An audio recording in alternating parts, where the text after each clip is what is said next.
it's your girl Barbie J here, and we are talking about Power Book 3, Raising Kanan, Season 1, Episode 3, Stick and Move. Move and stick. Nah, stick and move. And then this episode, we learn that Raquel is getting her sexual needs. We see she getting her sexual needs attended to, and she's plotting revenge on Unique. We got Kanan, who's feeling himself, and he's still hurting from his friend D Wiz's death, and he's pushing hard to get into the drug game. Have no idea why, but that's how, I guess that's the life he saw, and he's getting help from his uncle. So, before we get started, shout out to my comment section, shout out to my subscribers, and shout out to my girl Ashley Miller, who posted my video and shared my video, and I appreciate her for doing that. Always supporting others, and that's what we have to do as content creators. We should support each other, and she's the one person who always comes back and supports me. So I love her for that. Anyway, so it starts off with, what's his name? Detective Howard. His boys come and round up, all of Rock's guys. You knew what he was doing, because he told us in the last episode he gonna make sure that Unique is on top. So to make sure Unique is on top, he had to knock Rock's people down, grabbing them all up and stuff. They basically, I guess, want to know, trying to, what they trying to do. They say they trying to find out who killed these two boys, but like he said, his captain don't give a damn about these people. He just don't want it to look bad on him, because his captain or whatever was trying to run for some political office, I think it was, or something like that he was saying. But anyway, so he rounds up they round up these guys, and he's running after this one. Detective Howard is running, and I said he ain't gonna make it. He looked like he overweight anyway, and he running and trying to catch the guy, and the guy is dodging and weaving and everything. Long story short, the guy lost him. You see the detective's like trying to get his breath. The guy gets outside, sees he's free. He bends down and wipes off his sneakers, his white kicks. I said, what the hell? And then you hear the narrator going, that's how we do it, baby. Stick and move, stick and move. I was like, okay, I love when he say that. I'm sorry. I done said it so many times. Anyway, so the next scene is we see Rock getting her sex on. She getting her thing on. She keep referring to Symphony as the college boy and stuff. I don't know how much younger he is or how much older she is than him. I just didn't even realize that. But I guess he's supposed to be much younger than she. But y'all let me know if somebody knows. Anyway, so he gets up out of bed after they having sex, and she said, that's how you do, you just gonna leave like that? He's like, yo, I got a paper I have to type, I have to go to the library because the brother ain't got no damn laptop or computer, at home. And she's like, yo, she said, you could use, my old Macintosh that's collecting dust downstairs. And he said, you got a computer? She said, yeah, we stopped counting with our fingers a long time ago. I said, go ahead, tell her, Rock. She kills me, her little accent she got going and stuff. So anyway, Kanan is up in his feelings and stuff about D Wiz, and he walking through the house, and he sees Symphony sitting in his underwears up in there, and in his mom's house. He's like, yo, who are you? And he said, oh, yo, who are you? Because he had the earplugs on. He said, oh, sorry. He said, you must be Kanan. He's like, Symphony. He was like, fuck all that. Who are you? What you doing in my house? What you doing using my stuff? And I think he said shit. But anyway, she was like, yo, that's my stuff. Because Raquel came over there and said, no, that's my stuff. And that's my guest. And I invited him. I was like, okay, mommy. Power mommy. She let him know. This is my house, my guest, my shit. You apologize to my man. I was waiting for her to say that, but she didn't say that. And, and then she was like, the best question is, why are you home? And then Symphony jumped in to say, I understand, it's all right. Like, he don't have to apologize. I would do the same thing if I came and saw some guy sitting up in my mom's room like that, or something like that, he said, which was nice and stuff, but zip it, Symphony. You know, I knew that as a mother. You don't say nothing to nobody. If they told you their child apologize, they need to apologize. Don't you say they don't have to. Who you, they daddy? You know, I'm just like, you know how people get. Yeah, I'm just saying, y'all. But anyway,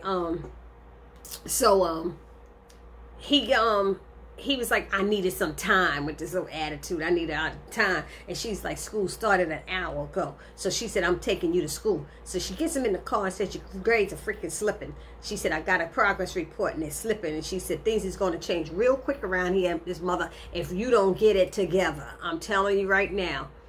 And so I was like, okay. And then she looks down and see he got D-Wiz's name written on his white sneakers. So she feels some kind of way, and she's like, maybe we need to go visit Miss Derek's mother, you know, later, or something like that, she says.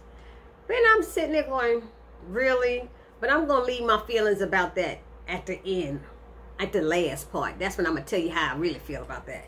And then Detective Howard and his partner in the precinct, and they talking to the captain about, you know, what went down in these deaths with Buck 20 and D-Wiz, and he wants to know what's going on, and he wants to find answers, supposedly make me look good, you know, get me a photo op looking good, fighting crime, I guess, or something like that. Y'all making me look bad. And then he basically threatened their jobs that if they didn't do something right or get something going, that he would put them in some other departments or something that don't require them to think and do work. Or so, you know, he made it like that.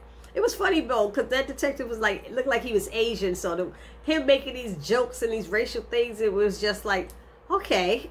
I'm just like, really?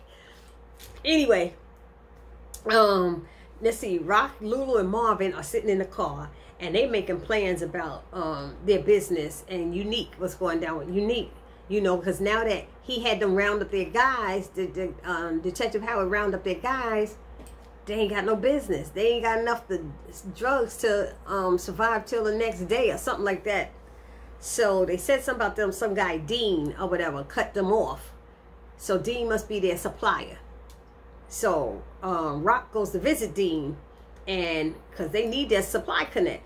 And he's at the bingo game. I'm sitting there going, bingo. I remember playing bingo so many years ago. It was so funny. So he in the bingo hall, and I don't know who that older woman, he was sitting next to, but he's clicked off her ear thing so she couldn't hear what was going on. She's like, what you doing? Like, leave my damn earplug alone. Maybe that was his mom's. I don't know. Okay, so, what happened? So he's telling Raquel what he knows what went down and all this stuff, and it don't look good, blah blah blah, and she brushed it off like it ain't no problem. He's like, but it didn't happen, they didn't touch Unique's people. She said it wasn't Unique's day, you know. She had no idea what it is, but you know, she knew something was up, so she brushed it off like it was nothing. So he releasing the money, because she said she needed to force it turned back on it. She put it, so she said if it happens again, he's gonna have to revisit the arrangement, meaning I guess supplying the money or whatever. So Detective Howard is at the doctor's office, and he finds out that he has acute myelodysplastic leukemia. They don't even sound, the name sound harsh, you know, and the treatment is aggressive chemo and bone marrow transplant. So she needs to test family members and stuff. He's like, that's a short list, because he ain't got no family. Moms and pops is dead, and the only thing, he got some cousins in Alabama. He said they had a disagreement. Them family members don't care nothing about him no more. They could care less if he lived or died, probably. So that was that. Jukebox and Nicole are in the mall, and they go into Song World. They see this place called Song World, and that's where you record a song and you on video and everything. You got the mics. And so she get in there, and she's shy and acting shy. She don't know what she want to do. And of course Nicole paid for everything. And so Jukebox chose 2 occasions by the deal. I was like, damn, I ain't heard that song in a long time, or that group. So you know what that song is. I only think of you on 2 occasions. That's day and night. Oh, I'll go for broke if I could be with you. Only you can make it right. So that was that song. And then she was shy, and then she just started, Nicole sang. I forgot they met in like Glee Club or something, so Nicole started singing too, and the girl was, and then it made Laverne get better, you know, and sing more. So that was nice. Then they show, who is it? Detective Howard is pissed that oh no, his partner's pissed at him. Detective Howard's partner's pissed at him because he left her in the car waiting for him, I guess, while he had the damn doctor. She's like, I ain't been sitting here waiting all this time. I'm giving you all this respect because I'm new and you're a veteran and you're supposed to know what the hell is going on, but it seems like you don't know what you're doing and we ain't got nothing and our jobs are being threatened and I can't be having this, and she just going off. This white girl is going off. And he looked at her like, you finished? And then he said, you know you don't belong here and you don't belong in my damn car. You were born into some damn police. He said, you know it and you need to be honest with yourself. He said that she was born into a cop family and that's all it is. She said all the drug dealers, everybody on the street know who you are, something like that. He said, but people, they respect me here. People respect me. I'm a reckoning. I said, okay, Heavy D, because you're running like you ain't no reckoning. But anyway, so then they show, but she, you know, it switched from that and that was it. She was sitting there pissed and upset. Then they showed, was it Marvin? Marvin goes and visit the white chick. Now he called his girl, what was her name, Tony or something like that? And he go and visit her. I'm laughing. And he comes in there with this big ass dog, look like a pit bull or something. And he comes in there with that dog and he's like, yo, like this is for you. She said, oh, it's my knight in shining armor. And he said, knight in shining armor, like he didn't even know what she was talking about. And she was saying, yeah. She said, the last time you was here, you was beating up this guy for groping me and stuff. He said, yeah, well, you don't deserve that, my girl, or something like that. So he gave her the dog, and she was like, she liked the dog, but he said, what I'm supposed to do? I ain't got no damn thing. I don't know nothing about no dogs and stuff. So she said, you know, you try to be all tough and everything, Marvin, but you really thoughtful and stuff. And she saying, you like me. I know you like me and stuff, she said. And then she go down on him and give him head. I said, oh, shit. I told you that Tony like her some white, some black dick. That she do. She like it. Y'all could tell, right? She like it. So anyway, what else? So Kanan is at the stash house and he playing video games with that other guy. And they talking about D Wiz's murder and what you heard about it. And I heard the same thing and all that stuff. Then he sees Davina walk by and he, you know, he goes over there. What did he do? He ran out there. He ran out there to talk to her. And she said, tell me the truth. I want to know the truth, Kanan. She said, now I'm not going to think any way against you or anything, but do you think, you know, did you know that D-Wiz shot Buck 20? And he was like, that's what I heard, but I didn't think it was the truth. I don't believe it, you know. He said, so she was like, we also, you know, she was saying something about her family and the baby. He's saying hi to the baby, and she's letting him know. In so many words, she let him know that they wasn't doing so good. Something about selling a house that was her father's or something like that. So I think Kanan kept that in his head. He kept that little information in his head.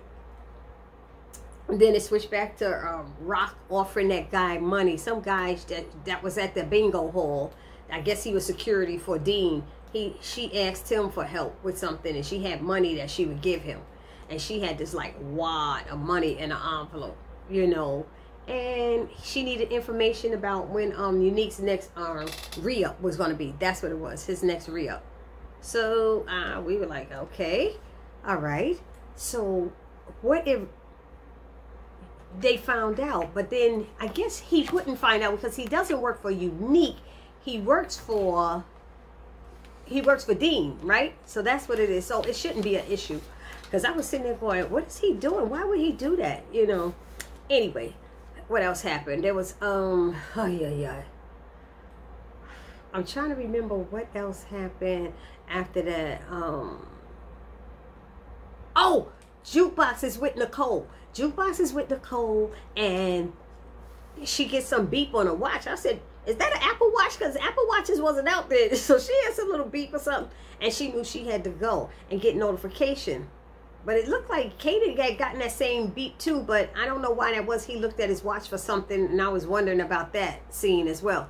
But anyway, so she goes and tells her she has to go. She says, is that with them guys that you be stealing with? So Nicole seemed to know some of it. I don't know how much Laverne has told her. But I guess she might have been telling her. Hopefully she didn't tell her too much.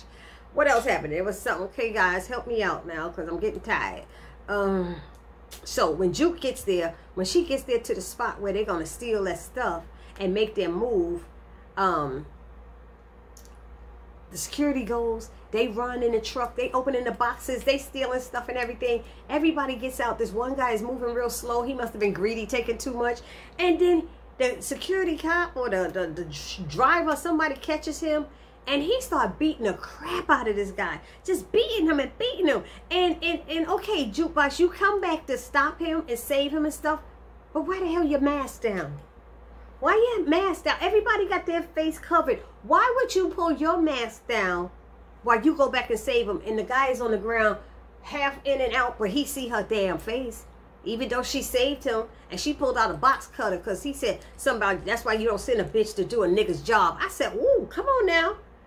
Why you got to be calling her bitch? Why it's got to be like that? Because you know you beating this man down. You're stealing his stuff. Why you beating him down? So that part bothered me a little bit. It bothered me a little bit. I didn't really like it and stuff. So, but she pulled out that box cutter and said, yeah, say it again. That's what it looked like to me. But anyway, so then Rock meets with Detective Howard, and she asked she asked him she asked him how the Unique's dick tastes. He said better than yours. How would you know? You ain't never tasted mine. She should have said. And she, you know, basically she was giving him information. Why you giving me this information? She said, why don't you do your damn job? You the cops, right? Do your job, detective. And she gives him more information on the date and time of Unique's re-up, I guess. Then we see a different side of Lulu. Lulu's out with Jessica. He ended up getting with her. He with Jessica. And she's all, you know, they arm in arm, like, you know, his arm around hers or something like that. And they walk in and everything. And they go into this, it looked like a recording studio. And he meets this guy, Crown. And he gives him some, you know, some drugs. And he called him the ice cream man. Oh, the ice cream man is here, you know. And they in there recording something, I don't know. It's called, I think the place was called Bulletproof Records. I said, oh God, Bulletproof Records. So Lulu was showing interest in the equipment, like he must have been into music. He said his old man was into music, and Jessica pushes for her brother, Famous, who's a rapper. She's like, yo, he's good and stuff like that. So Crown is telling him, Crown Camacho's telling her to bring him by or something like that. So they end up going out to dinner. Everything seemed cool, you know. He said, let's go, when they left. They end up going out to dinner. She said he didn't say much, that Lulu didn't say much at dinner. She calls him Lou. Lou didn't say much at dinner. He said, I was eating. That's why. You know, but he had an attitude. Something was wrong. There was something, and she was like, there's no reason for you to be jealous. You don't have to be worried. She's like, I'm not. He said, I'm not that and stuff. But they start discussing some things, and she tells him she knows who he is, and probably better than he knows himself. And he said, oh, how you think you know me? And she was telling him things, the same things to him, and he was like, you know, how do you know all this about me? And it's just, it was a different side of him that I saw, and I kind of like that side of Lulu, you know. So she told him he had potential. She said people want to get down with him. She said, hell, I want to get down with you. And you know, and she kissed him and saying that she knows talent when she see it, and he's talented and stuff. And he said, oh, I'm talented, and he was kissing her back. They're kissing in the middle of the street. So I kind of like that part. He need to get his off too. He need to get his rocks off, because everybody else in the family getting some, right? And I don't think he has any kids. We don't know that Lou have any kids. So then we see Rock, no, Marvin is snooping through his daughter's stuff, through Laverne's stuff. He's snooping through her stuff, and Kanan comes in and catches him.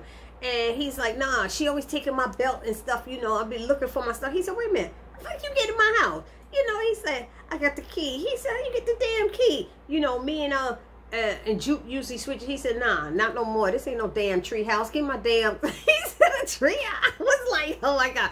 Marvin's funny. He be saying those lines. He said, this ain't no damn tree house. Give me my damn key.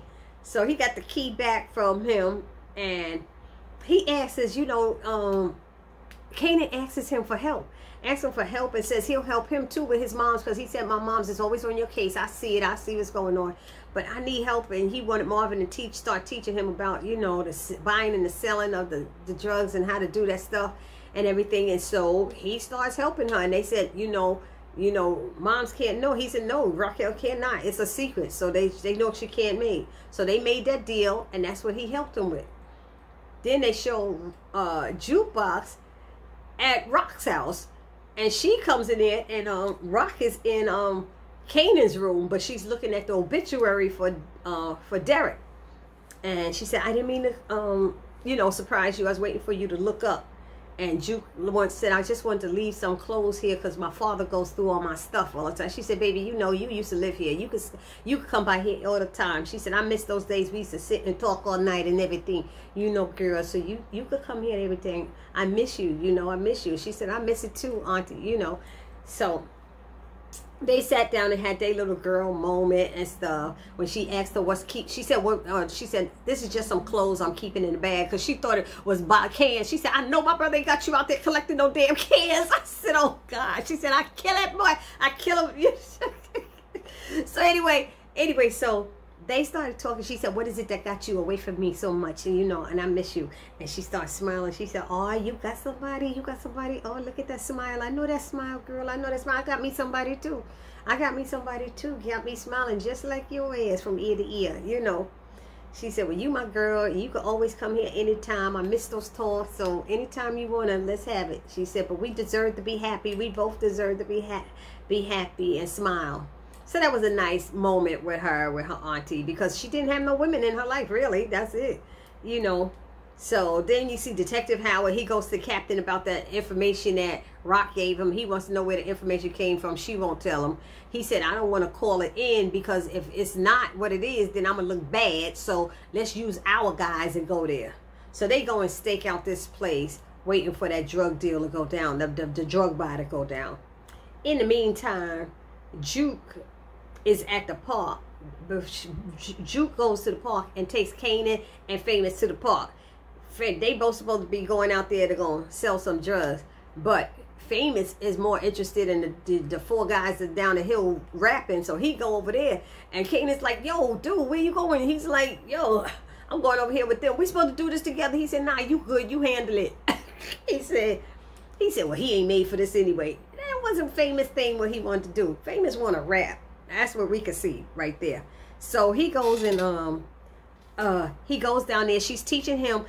Juke knows enough about hustling, and she's teaching him how that she in the white neighborhood. Because he said Marvin said to sell. I could sell for $25 each, and she's like, "That's in our area.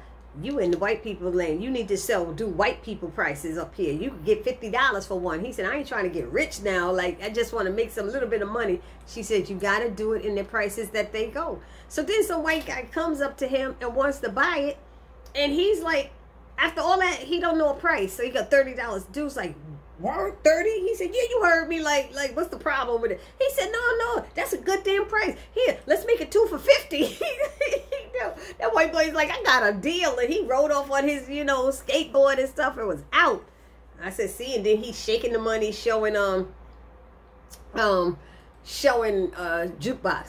So then he took that money basically, and what he did was bought some groceries and stuff, and showed up to Davina's house. And he goes to Davina's house and gives her the groceries for her and her little sister and all that stuff. Thought it might help in it. And she's like, "That's so kind." And then he gonna reach in for a kiss, which she was kissing him back. But mother swinger, you killed her man. You killed her man. You killed her man. Now you in there trying to get the girl kissing. I was like, come on now. Both him and his mama this at the end was like, really? They had me going, really? Really, really? Acting like you don't know you the one that did it. You could have waited. You ain't had to go shoot him, but you wanted to be tough guy. Damn. Anyway, I'm sorry. I went off on a tangent. So, and then what else happened? Rock and Symphony are getting it in on the floor. She's like, "Damn, you got me on the floor, man. If I knew hanging out with college boys was like this, I might have signed up my damn self." He told her she was too smart for college, and he said college was college was too smart for him, or something like that. He said, you know, that was Symphony. But you know, he apologized. Oh no, they had a little serious conversation about what they mean to each other. what do you mean? What did I mean to you? And then, you know, and she said, told him he's like a vacation for her. And he said she's been through some stuff and he's familiar with it. And he finds it kind of like sexy and stuff like that, you know. So she said, as long as you ain't trying to, you know, save me, because I don't need saving. But he did apologize after that for, you know, stepping in and saying anything. And she said, no, I apologize too. She said, I shouldn't have snapped at you like that. She said, but I had a child at 16 and, you know, people, a baby having a baby, and people always interested in telling you how to raise them and stuff. And it's always going to be me and my son. You know, what was she said? Something like that. You know, it'll always be us together. You know, 16. It'll always be me. It was always me and him. That's what she said. Me and him against the world. You know, and that's how it'll always be. And nobody gonna ever get between me and my son. I said, okay, I hear that. You know, so. But Kanan did. I forgot to say that he did make a big deal out of how he felt. You know, but he said when that narrator was going, that he felt great when he sold his first bag or whatever, his first thing of drugs. He said he felt like he was officially in the game. So that was a big deal for him. And I think that was it, except for what happened. Oh, the cops was waiting for to buy, and they saw somebody, the guys who was about to do the drug buy, saw somebody moving a van, and they said 50, 50. Everybody started driving. The cops lit up the lights and started chasing everybody. And one of the cars they was chasing got hit by another police car, and next thing you're yelling, get a bus. I don't know if they died or not. Somebody tell me in the comment section what it means when they say get a bus. I thought it might just mean an ambulance, but does it mean they're dead? Because the way they looked at them is like, they gone. That's how it looked to me, but I could be wrong. So, and what was the last thing? Okay. The last thing was Rock. Rock and takes Kanan to go to see Derek's mama. And she said, I was wondering, she rings the doorbell and it says, I was wondering if we could spend some time together remembering Derek. Look at my damn face. Really? Really? But what really killed me about that, she in there praying, saying the Lord's Prayer. I'm like, say what? Our Father who art in heaven, I'll be thy name, and hugging her and rubbing her and being there for her. Girl, you the reason she in that damn looking like that. She the reason. You the reason she's sitting there broken because she lost her child. That might have been her only child. You broke her. I was like, that just got to me. And then it ended with Unique seeing that his corner is empty because he couldn't buy, because the drug deal went down. His people wasn't able to get no drugs. So the corners were empty. You know, some of them probably got arrested. And then you see Lulu and Marvin in a car and Unique in his car. And they passing each other, eyeballing each other, looking at each other like, And that's how it went off. So y'all let me know down in the comment section how y'all felt about this episode. I enjoyed this episode thoroughly, honey. I can't wait to see what happened next week. So this your girl, Barbie J, saying peace.